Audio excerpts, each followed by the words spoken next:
सहारनपुर के नागल में state highway 59 पर शनिवार की सुबह खनन से लदे डंपर ने बस स्टैंड पर सड़क किनारे सवारी के इंतजार में खड़े लोगों को कुचल दिया, जिसमें एक छात्र समेत 2 व्यक्ति गंभीर रूप से घायल तथा एक व्यक्ति समेत 2 छात्रों की मौके पर ही दर्दनाक मौत हो गई।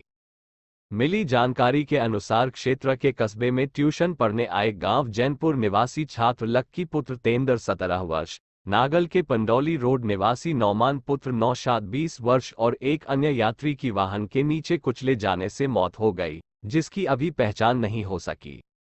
हादसे से गुस्साए लोगों ने सर्विस रोड पर धरना प्रदर्शन करते हुए स्टेट हाईवे अथॉरिटी के पदाधिकारियों को मौके पर बुलाए जाने व बस स्टैंड पर अंडरपास या फिर ओवरब्रिज का निर्माण कराए जाने की मांग की है। थाना निरीक्षक कुसुम भाटी ने गुस्साए लोगों को बमुश्किल किसी तरह शांत किया।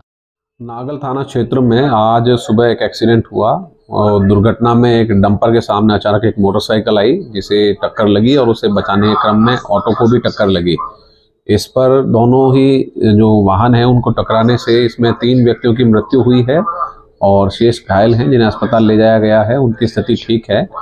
जो डंपर है उसे पुलिस ने पकड़ लिया है और वहां पर लोगों द्वारा फ्लाईओवर की मांग भी की गई है, जिस पर कि सीओ और एसडीएम मौके पर गए हैं और लोगों से बात करके स्थानीय निवासियों से उन्हें समझाया गया है।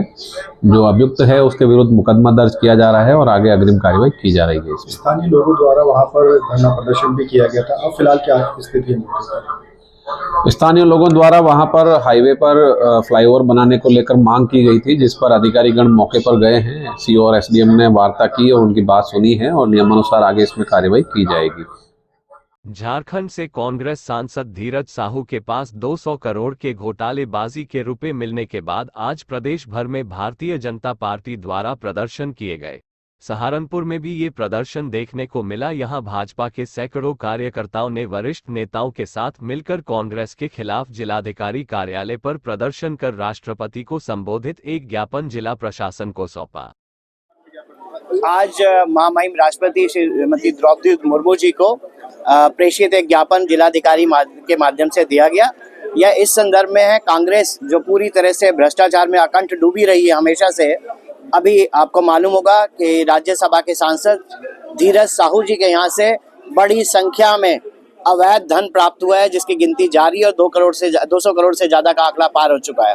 और यह जो घटना है कोई एक घटना नहीं है कि एक व्यक्ति विशेष के यहाँ है, यह कांग्रेस का चरित्र है। और वह लोग, ये टिप ऑफ आइसबर्ग अगर आप देखें तो कांग्रेस के लोगों ने लगातार घोटाले किए हैं। 9 वर्ष बीत गए अपनी पार्टी की सरकार को आए हुए, इसके बावजूद भी आप देखते हैं जिसका भी इंक्वायरी किया जाए, जिसकी भी जांच किया जाए, बड़ी मात्रा में धन प्राप्त होता है। और यह धन इस देश के गरीब का, किसान का, बेरोजगार का पसीने से कमाया हुआ धन है, जो इसका प्रयोग विकास के कार्य में होना चाहिए। परम श्रद्धेय प्रधानमंत्री ने कहा है कि इस देश का एक एक पाई इस गरीब के काम आएगा। और इस निमित्त मेरी प्रार्थना है महामहिम राष्ट्रपति जी से कि कांग्रेस जो पार्टी अपना भ्रष्टाचार के कारण से नैतिकता खो चुकी है, उस पार्टी को बिल्कुल खत्म करने का इस देश से कार्य किया जाए। संवैधानिक कोई रास्ता निकाला जाए जिससे यह पार्टी इस देश के नक्शे से हटे, क्योंकि देश आज विकास की राह पे चल चुका है। इस तरह के जो नासूर हैं देश में, लोकतंत्र के लिए जो नासूर हैं, वह इस देश से बाहर जाने चाहिए, क्योंकि 2024 का चुनाव है। अगर संवैधानिक व्यवस्था नहीं निकलेगी, इस देश का एक एक आदमी कांग्रेस को, नासूर को इस देश से बाहर करने का कार्य करेगा।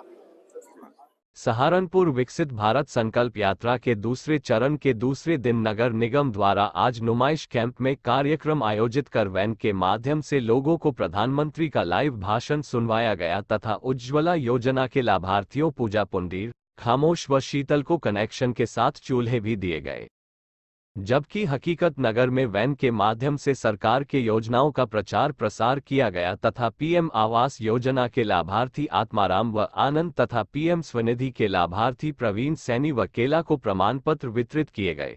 पीएम स्वनिधि के लाभार्थी मोहर सिंह, विमल कुमार, अशोक वर्मा व उज्ज्वला की लाभार्थी शीतल ने अपने अनुभव साझा करते हुए प्रधानमंत्री का आभार जताया।